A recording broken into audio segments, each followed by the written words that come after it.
So I'm gonna go ahead and close this thing out with one of the most iconic car chase scenes in filmmaking history. Is 1971's The French Connection, and part of the reason why this chase is so memorable and so just loved by the masses is because of how real it looks and it feels. And part of that is because the production crew did not get a permit to do this down these busy Brooklyn streets. Okay, so all of the traffic, all of the pedestrians, all of the, I mean, some of them were actors, actresses, but the majority of them were just regular people on their way to work. This thing was shot early in the morning, and so it starts off with Popeye Doyle. Ain't that a name?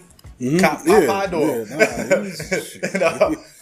Yeah, so he's chasing after his assailant. They were on foot, and the assailant gets on the subway train. Did they start the whole "I'm a cop, let me commandeer this vehicle" thing? Yes. Yeah. So that's what I was just about to say. So the dude gets on the train, and and Popeye, couldn't get on the train, so he runs down.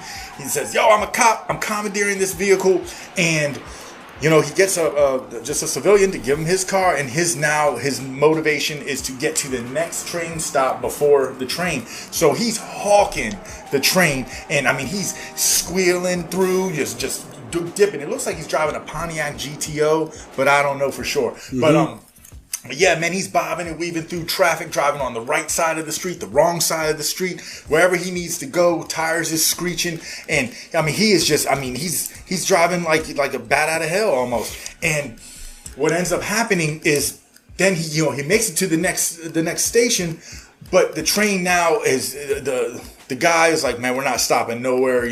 I'm getting away. So now the train is it's in full dip mode. So Popeye, in turn, is in full dip mode, and so when he comes back for the second wave of the car chase, that's where things really get intense. I mean, it's already a very condensed street. Like I said, there's a lot going on. There's traffic. There's people everywhere, but there's this one part where he starts driving through intersections with traffic that's just coming both ways, and you'll see that he hits a white car.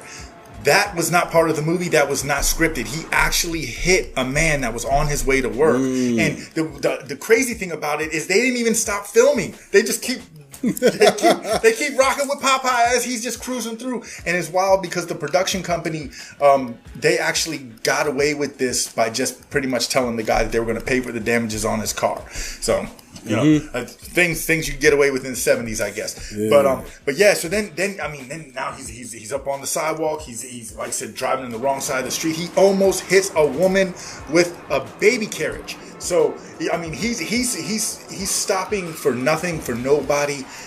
Completely obliterates the car in the process. I mean, it starts off looking like a decent vehicle. By the time he actually gets the train stops and he gets to the person that he is chasing, the car, the dude who he took it from ain't gonna want it back. I mean, it's destroyed, dog. Like the bumpers have. They probably got to pay for that. I do like the intensity of this scene because one thing that's cool I think we get is those POV camera angles. Yes. We get Doyle in the car, and then we get the kind of the over the dash view as well as he's bobbing and weaving through the streets, man.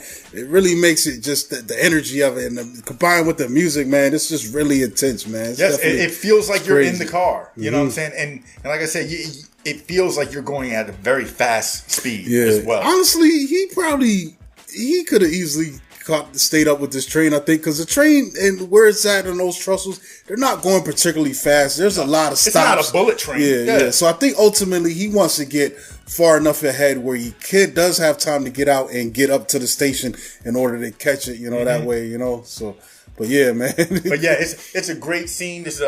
Great scene.